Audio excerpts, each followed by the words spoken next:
Sarah Jenkins, a teenage girl, sat in the back of a sleek black car, her eyes fixed on the suburban neighborhood she was leaving behind. The car's tinted windows separated her from the world she once knew, a world of modest homes, familiar faces, and the comforting routine of family life. As the vehicle turned onto the highway, Sarah's heart sank, realizing that each mile took her further from everything she had ever known. The car pulled up to an imposing iron gate, which opened silently to reveal a sprawling estate. Sarah's eyes widened as she took in the manicured lawns, fountains, and the enormous mansion that loomed ahead. This was to be her new home, a stark contrast to the modest house she had grown up in. Samuel Hawthorne, a tall, well-dressed man with a commanding presence, greeted Sarah at the entrance. His smile was warm, but it didn't reach his eyes. "Welcome to your new home, Sarah," he said, his voice smooth and practiced. Sarah nodded silently, overwhelmed by the grandeur surrounding her. As days turned into weeks, Sarah found herself adrift in a sea of luxury. Her new bedroom was larger than her entire old house, filled with designer clothes and the latest gadgets. Yet, as she ran her hand over the silk bedspread, she felt a hollowness that no amount of expensive fabric could fill. Meals were served by a staff of silent, efficient servants. Sarah sat at a long dining table, picking at gourmet dishes she couldn't name, while Samuel talked business on his phone. The clink of silverware on fine china echoed in the cavernous dining room, emphasizing the silence between them. At school, Sarah stood out like a sore thumb. Her classmates, children of the wealthy and powerful, viewed her with a mixture of curiosity and disdain. Whispers followed her in the hallways, speculation about her sudden appearance in Samuel Hawthorne's life. Sarah kept to herself, unable to bridge the gap between her past and present.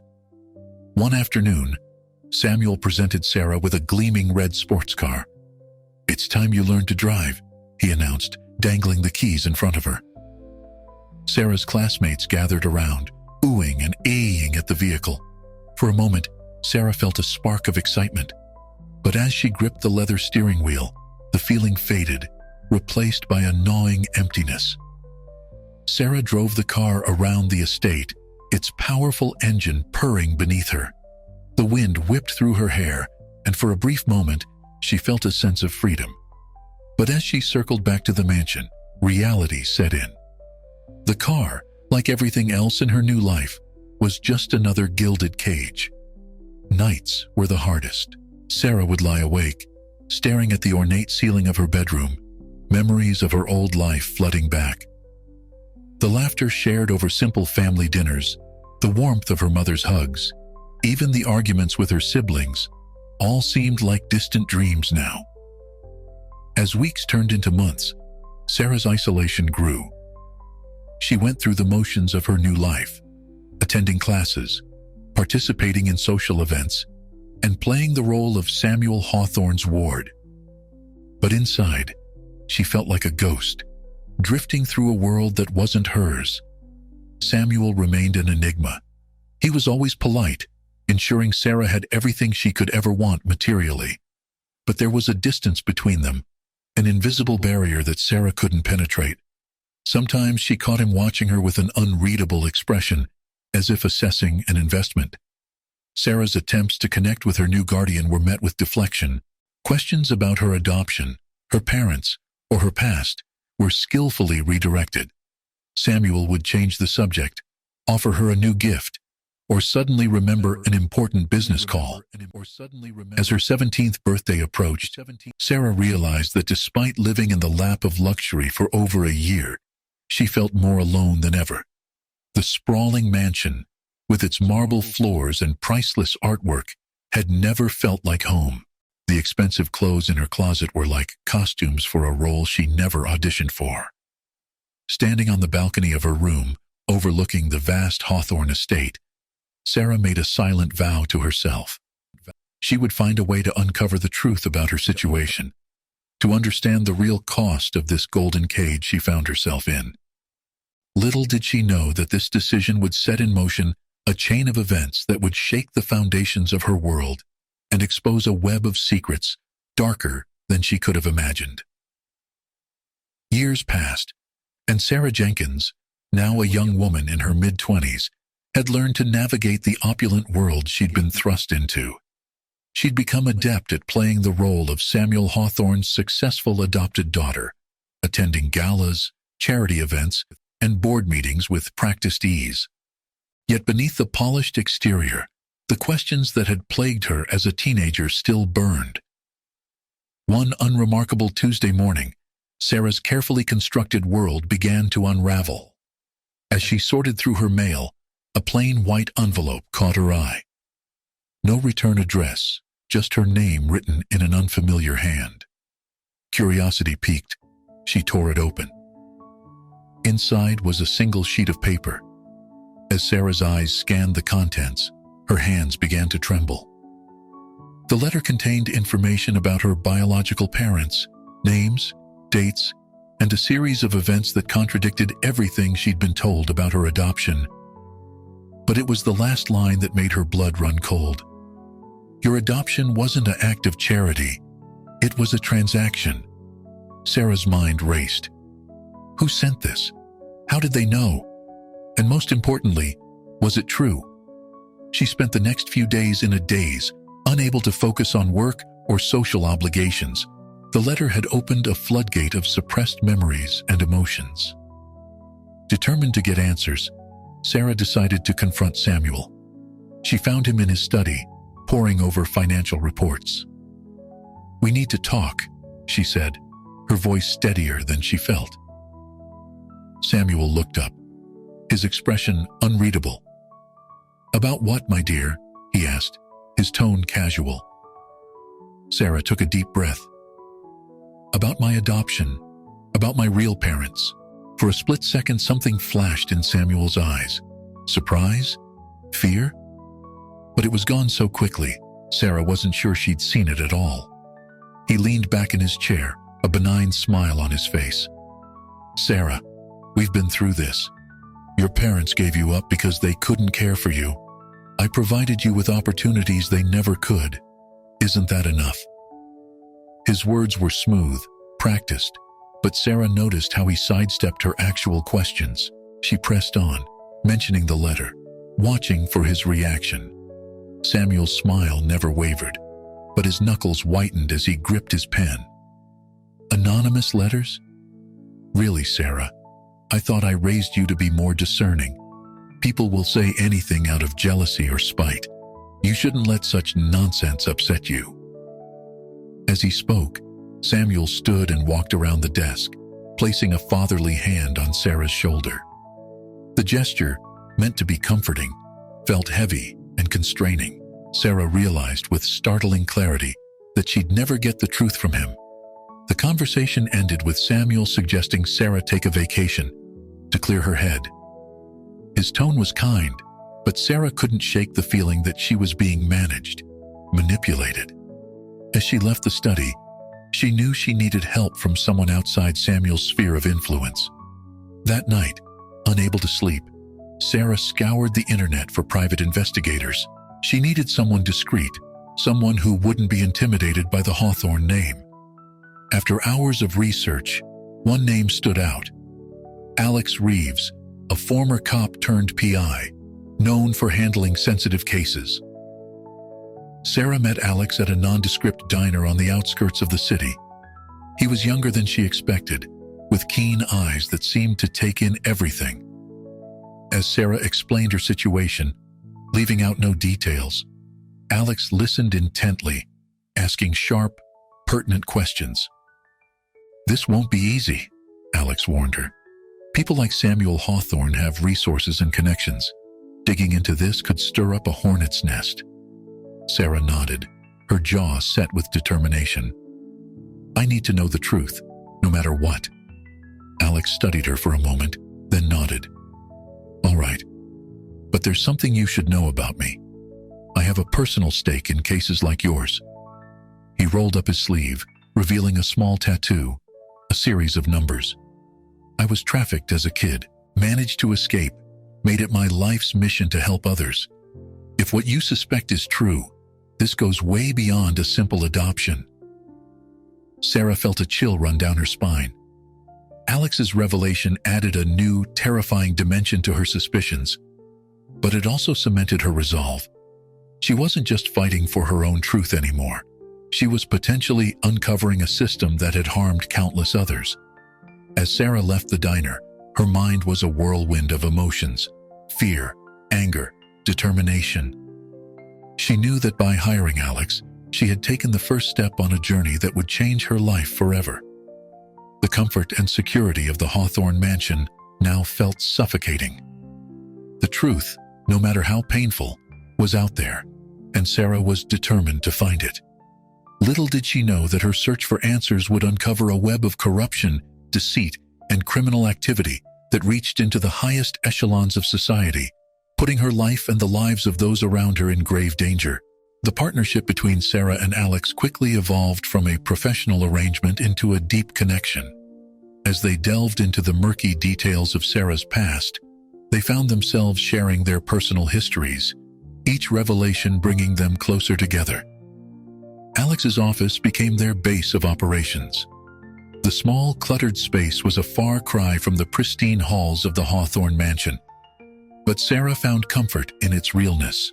Walls covered in case files and conspiracy-style string boards gave physical form to their investigation. As Alex pulled records and called in favors from old contacts, a disturbing picture began to emerge. Sarah's adoption wasn't just irregular, it was part of a larger pattern. Alex uncovered a trail of similar cases spanning decades, all involving wealthy, influential adoptive parents and children from struggling families. "This goes deeper than we thought," Alex said one evening, his voice grim. He spread out a series of documents on his desk. "Your adoptive father, Samuel Hawthorne, he's not just a beneficiary of this system, he's one of its architects." Sarah felt the floor drop out from under her. She'd suspected Samuel wasn't the philanthropist he claimed to be, but this was beyond anything she'd imagined. How many others?" she managed to ask. Alex's expression was pained. "Dozens that we know of, probably hundreds we don't." The revelation hit Sarah like a physical blow. She thought of the other children at her private school, of the young men and women she'd met at society functions. How many of them shared her story? How many were living lies? As the investigation progressed, Sarah found herself spending more and more time away from the Hawthorne estate. She made excuses about volunteer work and social engagements, but she could feel Samuel's suspicion growing. The weight of her secret felt crushing. One night, unable to sleep, Sarah found herself drawn to the attic of the Hawthorne mansion. It was a space she'd rarely visited, filled with dusty furniture and forgotten mementos. As she ran her fingers over an old trunk, something caught her eye: a small, worn notebook wedged between two boxes. With trembling hands, Sarah opened it. She recognized her own childish handwriting immediately. It was a diary she'd kept in the months following her adoption, long forgotten in the chaos of her new life. As Sarah read, memories came flooding back. She'd written about her confusion, her loneliness, and her desperate attempts to please her new father. But more importantly, she'd written about the other children, kids she'd met briefly at what Samuel had called adjustment camps. Names, faces, and fragments of conversations filled the pages. Sarah realized with a start that these weren't just random acquaintances. These were other victims of the same trafficking ring that had taken her. With renewed urgency, Sarah brought the diary to Alex. As they pored over its contents, cross-referencing names and dates, the true scope of Samuel's operation began to take shape. It wasn't just about buying children. It was a complex network of favors, blackmail, and political influence. "This is big, Sarah," Alex said, his eyes wide as he connected yet another dot on their ever-growing investigation board. "We're not just talking about human trafficking. This is systemic corruption at the highest levels." Sarah nodded, a mix of determination and fear coursing through her. We need to find these other kids. Well, adults now. They might be able to corroborate our findings. As they dug deeper, the dangers of their investigation became increasingly apparent. Strange cars began appearing outside Alex's office. Sarah noticed men in suits watching her at charity events. The pressure was mounting, and both Sarah and Alex knew it was only a matter of time before someone made a move against them.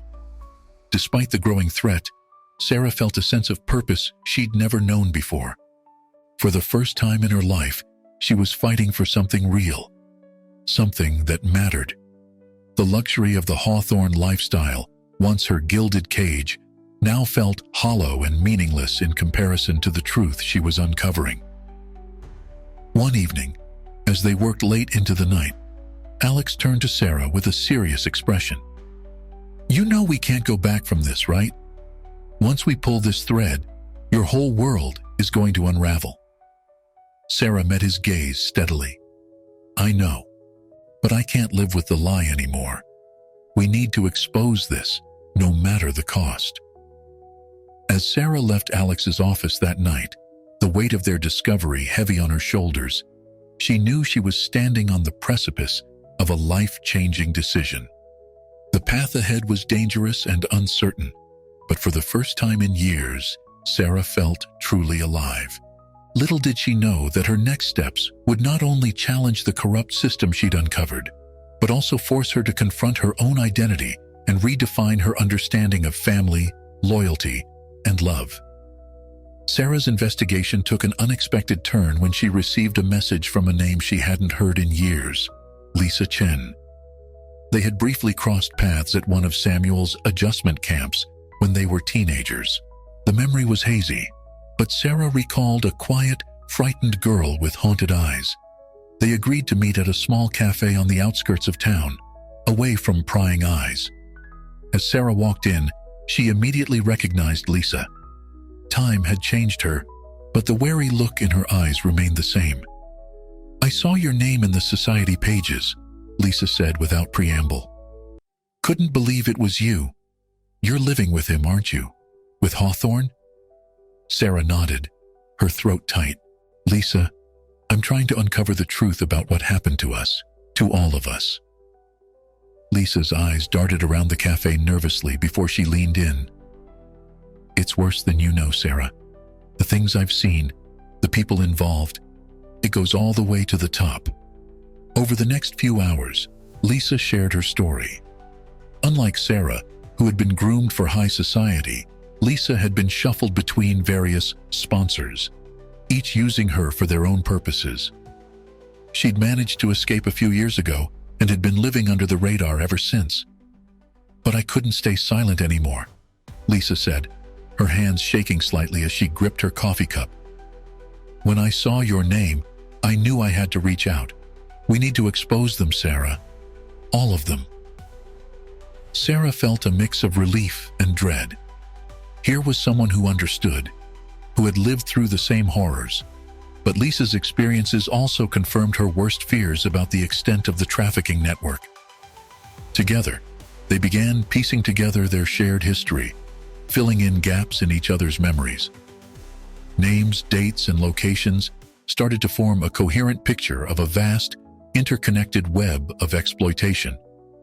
However, as they delved deeper into their investigation, they encountered an unexpected obstacle: public perception. To the outside world, both Sarah and Lisa appeared to be success stories. Sarah was seen as the privileged adopted daughter of a philanthropist, while Lisa had reinvented herself as a rising entrepreneur. "They won't believe us," Lisa said bitterly after another fruitless attempt to contact a journalist. "We're too privileged in their eyes. They can't see past the fancy clothes and the big houses." Sarah understood the frustration. She had experienced it firsthand at charity galas and social events, where her attempts to discuss serious issues were often dismissed as the whims of a bored socialite. Undeterred, they decided to take matters into their own hands. Using their connections and resources, Sarah and Lisa began reaching out to other suspected victims, slowly building a network of survivors willing to speak out. They met with Alex to discuss their progress and plan their next steps. As they sat in his office, surrounded by case files and evidence boards, the gravity of their situation became clear. "We're making waves," Alex warned, his expression serious. "I've picked up chatter that some very powerful people are getting nervous. We need to be careful." No sooner had he spoken than Sarah's phone buzzed with a news alert. A prominent politician, one they suspected of being involved in the trafficking ring, was holding a press conference.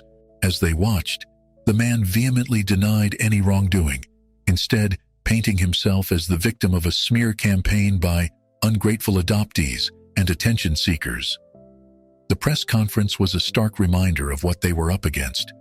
Not just criminals, but respected members of society with the power to shape narratives and influence public opinion.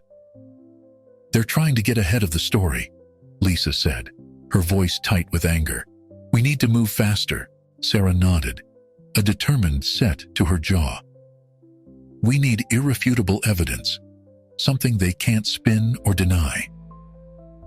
As they brainstormed their next move, a chilling realization set in. The more they pushed, the more dangerous their situation became. Sarah caught Alex watching her with concern, and she knew he was thinking the same thing. They were painting targets on their backs. But there was no turning back now. They had come too far, uncovered too much. The truth needed to come out, no matter the cost.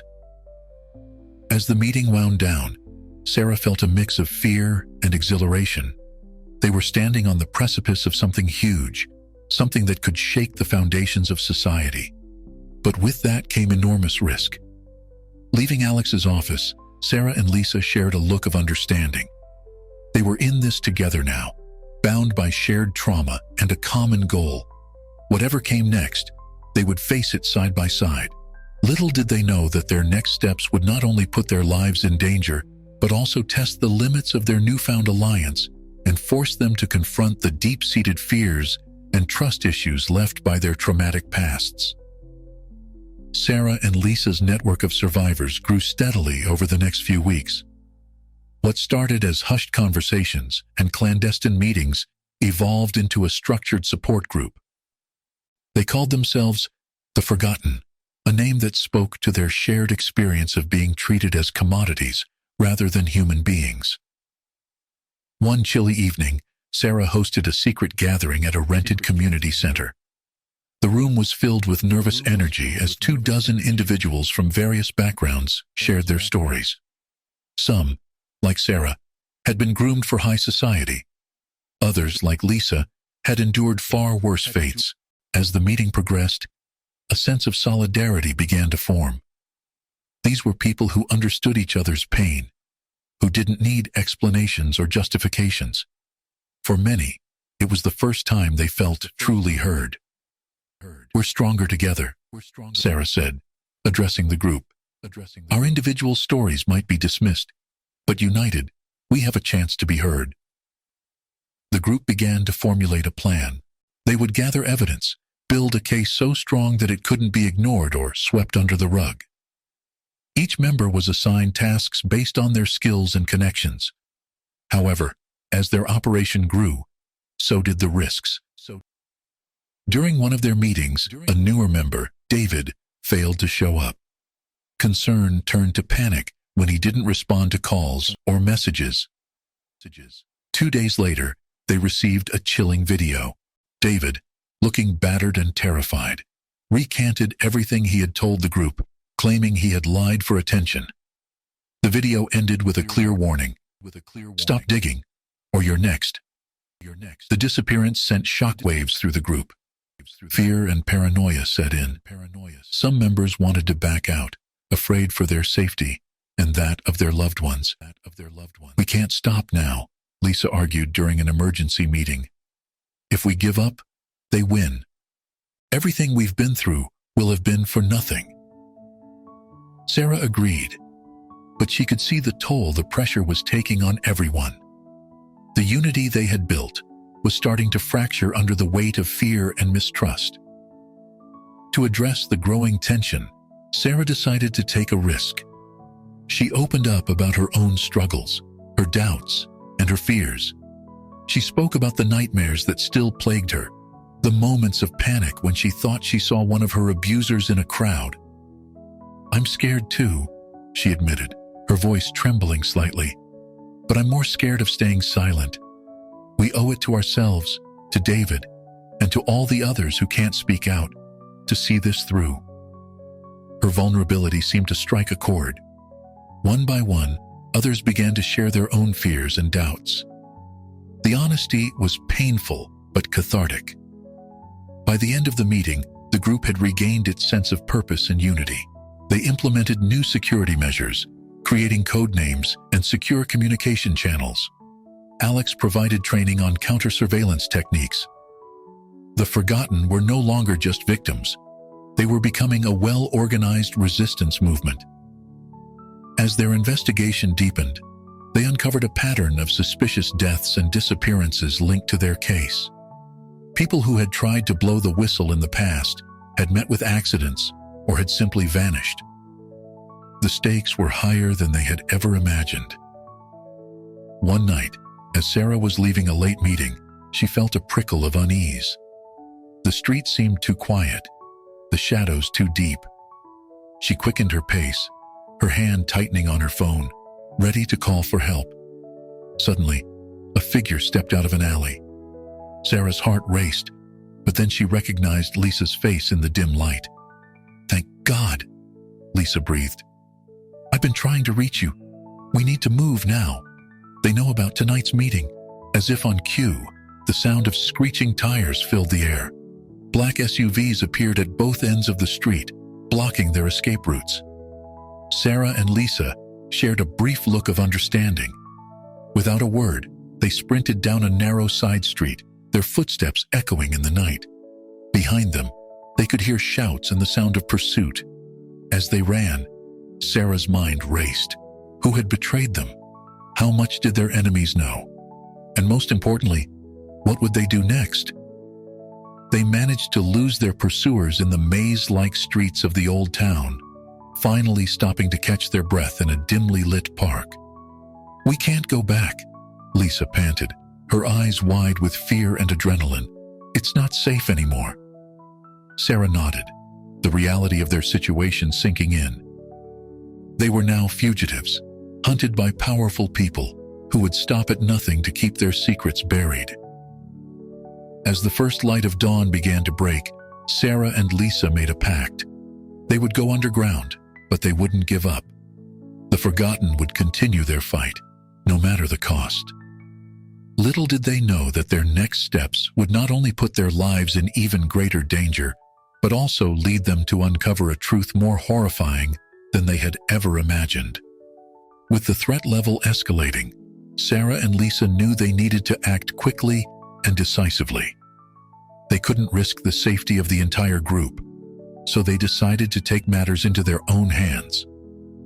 Their target: the annual Hawthorne Foundation Charity Gala, a high-profile event attended by the city's elite, including many of those they suspected were involved in the trafficking ring. Sarah, leveraging her status as Samuel Hawthorne's adopted daughter, secured invitations for herself and Lisa, who would pose as her +1. Alex, unable to attend directly, would coordinate their efforts from a nearby surveillance van. The night of the gala arrived, the opulent ballroom of the Hawthorne mansion glittering with chandeliers and filled with the murmur of high society small talk. Sarah, dressed in a stunning gown, felt a chill as she entered the familiar space. This time, she saw it through new eyes, recognizing the facade of philanthropy that masked darker intentions. Lisa, elegant but clearly uncomfortable in her borrowed finery, whispered, "I can't believe I'm back here. It feels like walking into the lion's den." Sarah squeezed her hand reassuringly. "Remember the plan. We're here to gather information, not confront anyone directly." They split up, mingling with the crowd, their ears tuned for any useful snippets of conversation. Sarah found herself locked in a tedious discussion about golf with a senator when she overheard something that made her blood run cold. "The latest shipment is arriving next week," a voice said in hushed tones. "We need to make sure the paperwork is ironclad this time. We can't afford another close call." Sarah recognized the speaker as James Holloway, a prominent businessman and close associate of Samuel's. She casually shifted her position to get a better view of who he was talking to. To her shock, she saw the familiar face of Detective Michael Reeves, the lead investigator who had been assigned to look into their allegations. The same detective who had dismissed their evidence as circumstantial just weeks ago. Sarah's mind raced. The corruption ran deeper than they had imagined, reaching into law enforcement itself. She needed to get this information to Lisa and Alex immediately. As she tried to move away, she felt a hand on her arm. "Sarah, darling." Samuel's voice boomed. Too loud, too cheerful. "There's someone I'd like you to meet." Sarah's heart pounded as Samuel steered her towards James Holloway and Detective Reeves. She forced a smile, playing the role of the dutiful daughter while her mind screamed danger. "Gentlemen, you remember my daughter Sarah," Samuel said, his grip on her arm tightening imperceptibly. As the men exchanged pleasantries, Sarah caught a look passing between Samuel and Holloway. It was brief, but loaded with meaning. They knew. Somehow, they knew she was on to them. Across the room, Lisa had been recording conversations using a hidden microphone. She had managed to capture several incriminating exchanges when she noticed Sarah's predicament. Recognizing the danger, Lisa decided to create a diversion. With a deliberately clumsy movement, Lisa bumped into a waiter, sending a tray of champagne glasses crashing to the floor. The noise drew everyone's attention, giving Sarah the opportunity to slip away from Samuel and the others. Sarah quickly made her way to Lisa, and under the guise of helping clean up the mess, they exchanged information in hurried whispers. "We need to get out of here," Sarah murmured. "They're onto us." Lisa nodded, her face pale. "I got some recordings, but I don't know if it's enough." Just then, Sarah's phone buzzed with a message from Alex. "Get out now. Security is mobilizing." Heart racing, Sarah scanned the room. She saw Samuel in deep conversation with several men, including Detective Reeves, all of them wearing grim expressions. Security guards were beginning to position themselves near the exits. "We need a distraction," Sarah said, her mind working furiously. "Something big enough to cause chaos but not hurt anyone." Lisa's eyes widened as an idea struck her. "The fire alarm. It's our only shot." Without waiting for a response, Lisa slipped away, moving towards the back of the ballroom. Moments later, the shrill sound of the fire alarm cut through the elegant music and conversation. Panic ensued as guests rushed towards the exits. In the chaos, Sarah and Lisa managed to slip away, ducking into a service corridor they had scouted earlier. They ran through the winding passages of the mansion, their elegant heels discarded for the sake of speed. Behind them, they could hear shouts and the sound of pursuit. As they burst out of a side entrance, Alex was waiting in the van, engine running. They dove in, and the van peeled away just as security guards emerged from the building. "Did you get it?" Alex asked, tensely, as he navigated through the city streets, constantly checking the rearview mirror for signs of pursuit.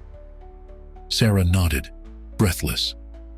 "We got recordings, overheard conversations, and we found out Detective Reeves is involved." The gravity of their discovery settled over the van. They had the evidence they needed, but they had also just made themselves targets of some of the most powerful people in the city. As they drove into the night, Sarah looked back at the glittering lights of the Hawthorne mansion, receding in the distance. She knew that her life would never be the same. The comfortable facade had been shattered, replaced by a dangerous reality.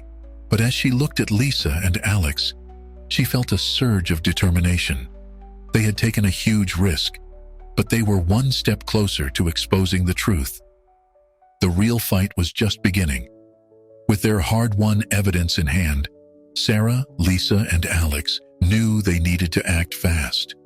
The recordings and information they had gathered at the gala were explosive, but they also knew that their enemies would stop at nothing to discredit or silence them.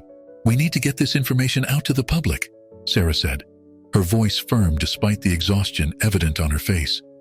"But we can't just post it online. They'd bury it before anyone important saw it." Lisa nodded in agreement. "We need someone with credibility, someone who can't be easily silenced or bought off." Alex, who had been quiet for a while, suddenly spoke up. "I might know someone. Melissa Chen, investigative reporter for the City Tribune. She's got a reputation for hard-hitting exposés, and she's not afraid to go after the big fish." The next day, they arranged a meeting with Melissa at a quiet cafe on the outskirts of town. As they waited, Sarah couldn't help but feel exposed, constantly scanning the room for any sign of threat. Melissa arrived right on time, a no-nonsense woman with sharp eyes and a demeanor that suggested she had seen her fair share of dangerous situations. After brief introductions, they got straight to business. "What you're alleging is significant," Melissa said, after listening to their story and examining some of their evidence. "But you have to understand, these are powerful people you're accusing. I need to be absolutely certain before I put my name on this story." Sarah leaned forward, her eyes intense. "We understand the risks. We've lived them. But this story needs to be told. People need to know the truth." For the next few hours, they went through their evidence piece by piece. The recordings from the gala, financial records they had managed to obtain, testimonies from other survivors. Melissa listened intently, asking probing questions and taking copious notes. As the meeting drew to a close, Melissa sat back, a thoughtful expression on her face. "You've got a solid foundation here," she admitted. "But I need more. Corroborating evidence, additional sources. I can't run this on your word alone, no matter how compelling your story is." Sarah felt a mix of frustration and understanding. They had hoped for an immediate breakthrough, but she knew Melissa was right. A story this big needed to be airtight. "How long do you need?" Lisa asked, a hint of desperation in her voice. Melissa considered for a moment. "Give me a week. I'll do some digging on my end, see if I can verify some of this independently. If it checks out, we'll move forward." As they left the cafe, the gravity of their situation settled over them once again. They had taken a huge risk in trusting Melissa, and now all they could do was wait. The next week was tense. Sarah, Lisa, and Alex continued their investigation, always looking over their shoulders, always wary of being followed or monitored. They provided Melissa with any additional information they could find, hoping it would be enough to convince her to run the story. Finally, after what felt like an eternity, Melissa contacted them for another meeting. This time, her expression was grim as they sat down. "I've corroborated a significant portion of your evidence," she began, and Sarah felt a surge of hope. But Melissa wasn't finished. "The problem is, my editor is hesitant to run the story. The legal risks are enormous, and there's pressure from above to drop it." The news hit them like a physical blow.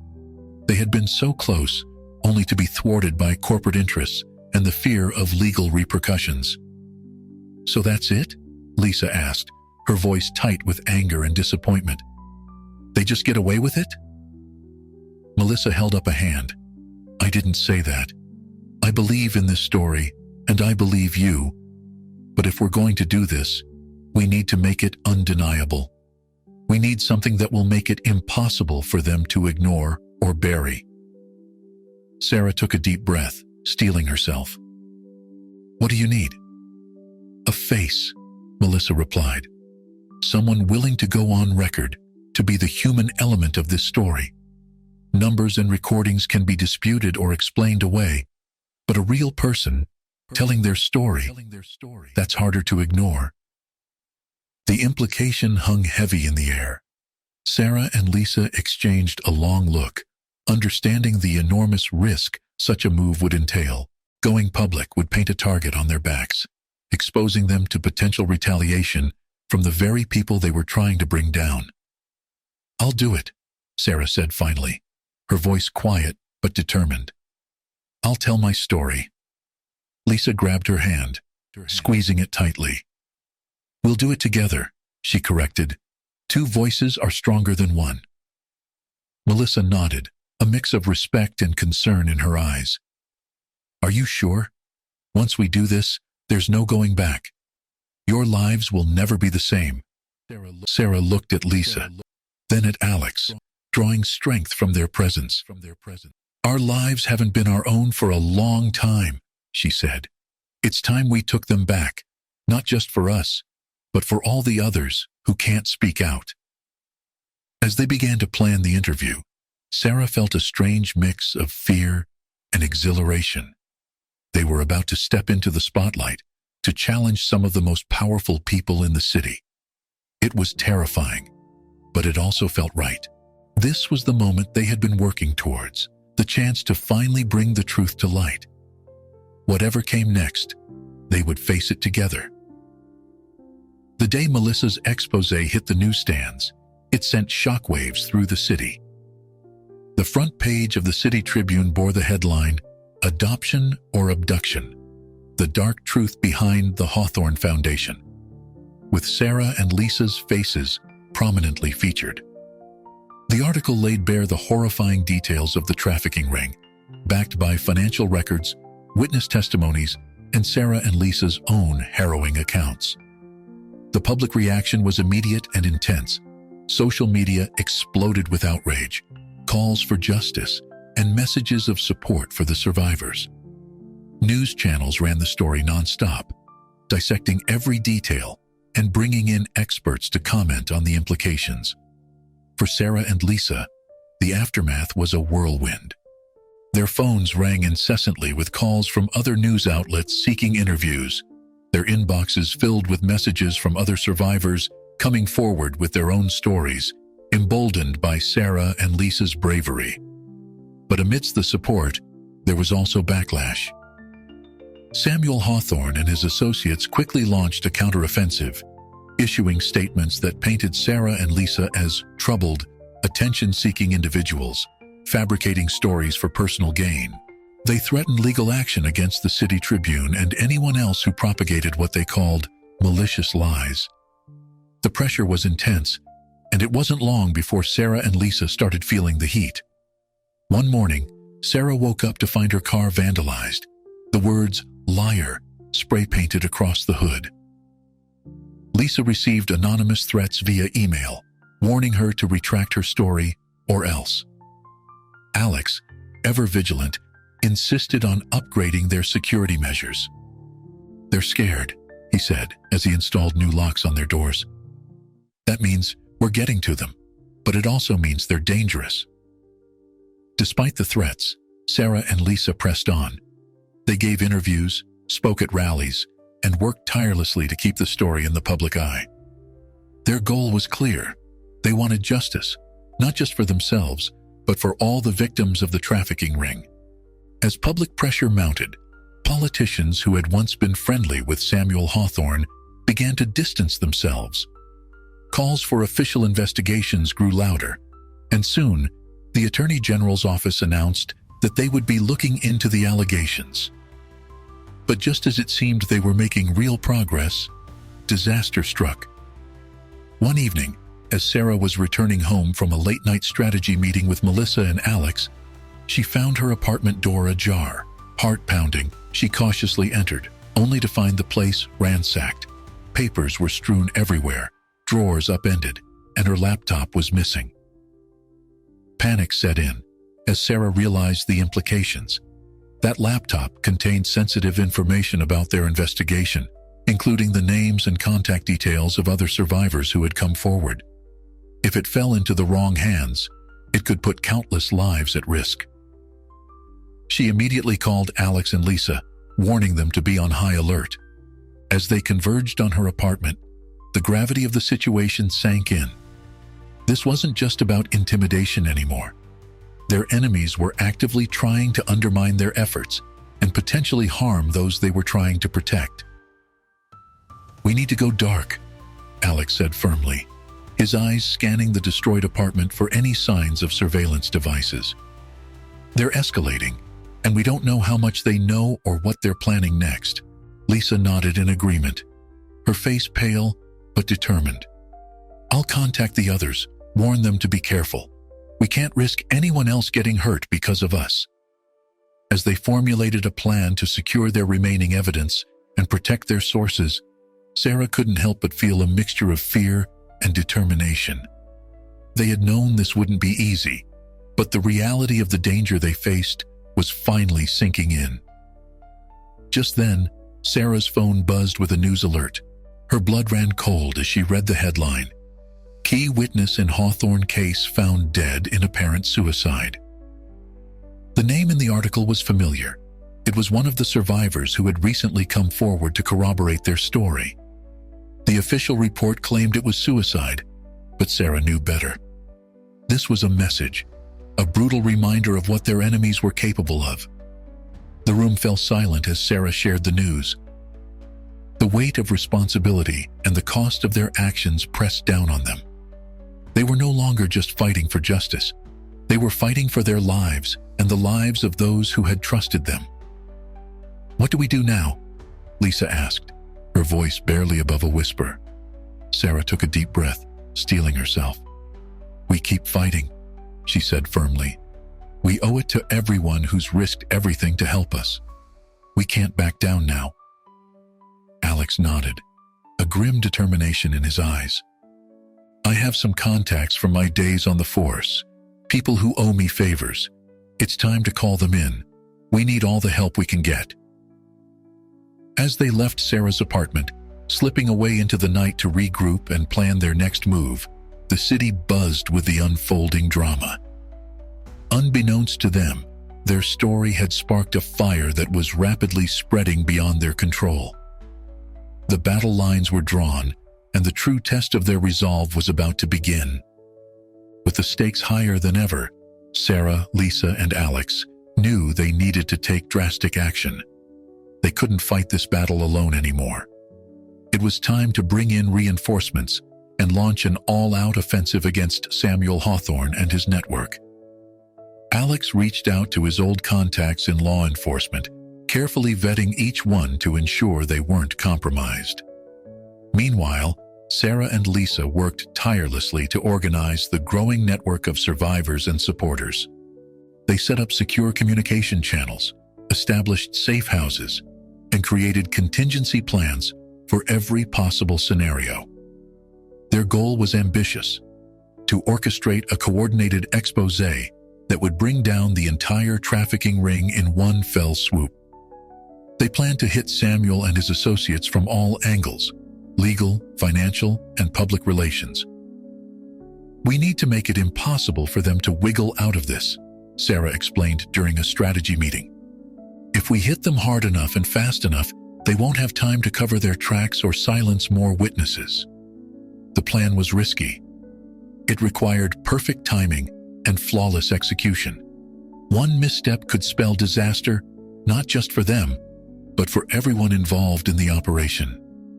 As the day of reckoning approached, tension ran high. Sarah found herself unable to sleep, plagued by nightmares of everything that could go wrong. Lisa threw herself into last-minute preparations, double and triple-checking every detail.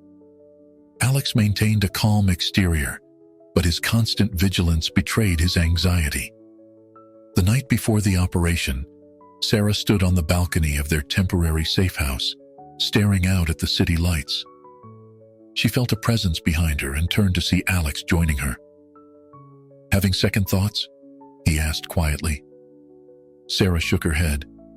"No, but I'm scared. Not just for us, but for everyone who's risked everything to help us. What if we're wrong? What if this doesn't work?" Alex was silent for a moment before responding. "You know, when I was a cop, My partner used to say something before every big bust. He'd say, "Courage isn't about not being afraid. It's about being afraid and doing it anyway." He turned to face Sarah, his expression serious. "What we're doing, it's bigger than us. It's about justice, about protecting the vulnerable. We might be afraid, but we're doing the right thing." Sarah nodded, drawing strength from his words. As the first light of dawn began to break over the horizon, she felt a sense of resolve settling over her. Whatever happened next, they were in this together.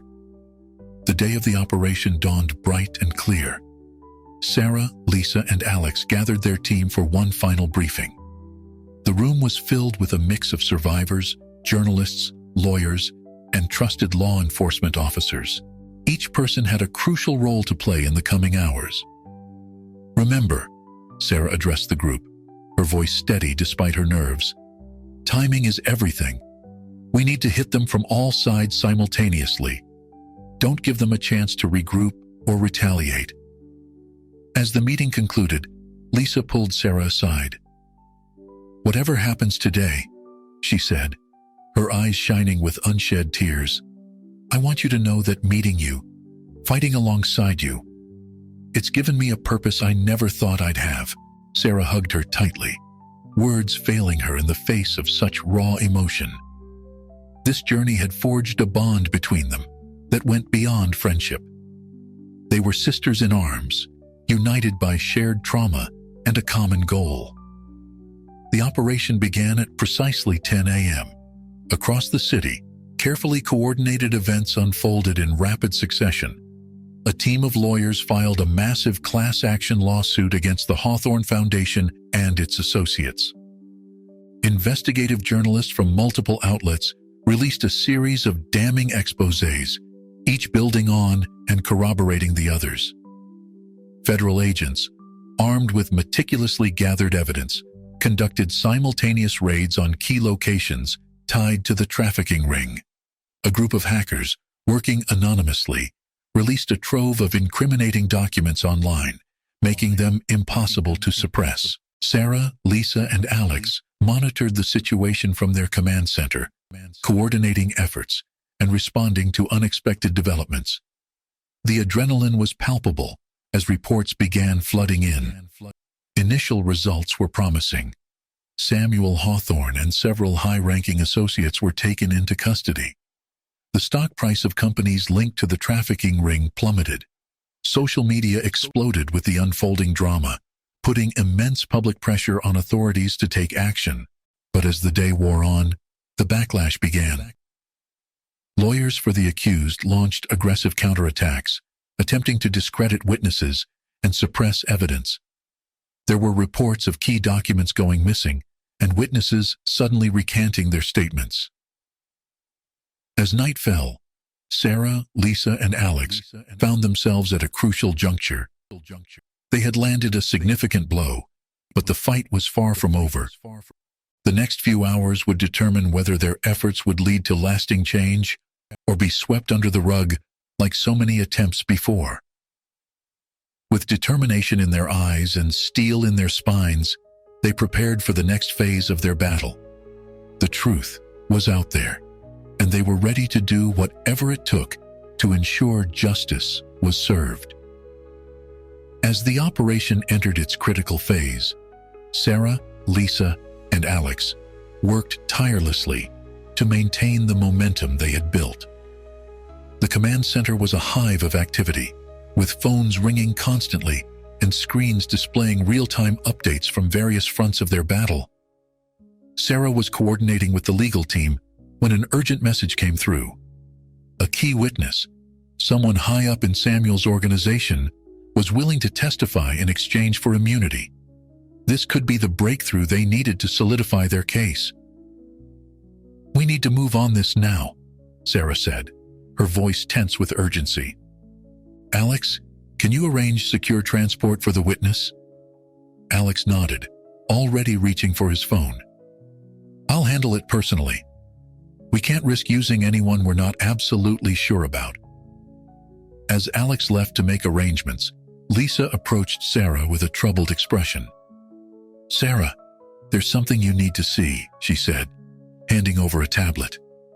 Sarah's eyes widened as she read the document on the screen. It was a detailed dossier on Alex, revealing a connection she never knew existed. Alex was the son of Senator James Reeves, one of the politicians they suspected was deeply involved in the trafficking ring. "This can't be right," Sarah muttered, her mind reeling from the implications. "Alex has been with us from the beginning. He's risked everything." Lisa nodded grimly. "I know, but we can't ignore this. What if he's been playing us this whole time?" The weight of the situation pressed down on Sarah. Alex had been their rock, their protector throughout this ordeal. The thought that he might be working against them was almost too much to bear. But they couldn't afford to let personal feelings cloud their judgment, not when they were so close to their goal. "We need to confront him," Sarah said finally. "But we do it carefully. If he is innocent, we can't risk alienating him now. And if he's not, we need to be prepared." They waited tensely for Alex's return, the atmosphere in the command center growing thick with unspoken suspicion. When Alex walked in, his expression changed immediately, sensing the shift. "What's going on?" he asked, looking between Sarah and Lisa. Sarah took a deep breath. "Alex, we need to talk. There's something you haven't told us about your family." Alex's face went pale, then hardened. "You've been investigating me," he said, his voice flat. "We had to be sure," Lisa interjected. "This whole operation depends on trust, and we've just found out you're connected to one of the key players we're trying to bring down." For a moment, the room was silent, the tension palpable. Then Alex spoke, his voice low and intense. "Yes, Senator Reeves is my father, but that's precisely why I'm here, fighting alongside you. I've seen firsthand the corruption, the evil that men like him are capable of. I've spent years trying to gather evidence, to find a way to bring him down." He looked directly at Sarah, his eyes pleading for understanding. "I didn't tell you because I was afraid you wouldn't trust me if you knew. But everything I've done, every risk I've taken, has been to stop men like my father from hurting more people." Sarah studied Alex's face, searching for any sign of deception. She had always prided herself on her ability to read people, a skill honed by years of navigating the treacherous waters of high society. In Alex's eyes, she saw pain, determination, and a desperate need for them to believe him. "Why should we trust you now?" Lisa asked, her voice hard. Alex reached into his pocket and pulled out a flash drive. "Because I have the final piece of evidence we need. Recordings of my father and Samuel Hawthorne discussing the trafficking operation. I've been waiting for the right moment to use it." Sarah's mind raced. If what Alex was saying was true, this could be the key to bringing down the entire network. But if it was a trap, they could be walking right into it. In that moment, Sarah made a decision that would shape the course of their entire operation. She chose to trust Alex. "Okay," she said, her voice steady. "We use the evidence, but from now on, no more secrets. We're in this together, all the way." Alex nodded, relief washing over his face. "Thank you," he said softly. "I won't let you down." As they turned their attention to the flash drive, preparing to incorporate this new evidence into their case, Sarah felt a mix of emotions: fear, hope, determination, and something else. A realization that in this crucible of danger and high stakes, she had found something she never expected: a true family.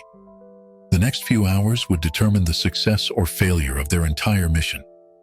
But whatever the outcome, Sarah knew that she, Lisa, and Alex were bound together by something stronger than blood, a shared purpose and an unbreakable trust forged in the fire of their struggle for justice. As they worked to integrate the new evidence and prepare for the final push, Sarah allowed herself a moment of quiet reflection. The road ahead was still fraught with danger, but for the first time since this journey began, she felt a glimmer of hope. They were close, so close to bringing the truth to light and achieving the justice they had fought so hard for. With renewed determination, Sarah turned back to her team. "Let's finish this," she said, her voice ringing with conviction. "It's time to end this, once and for all."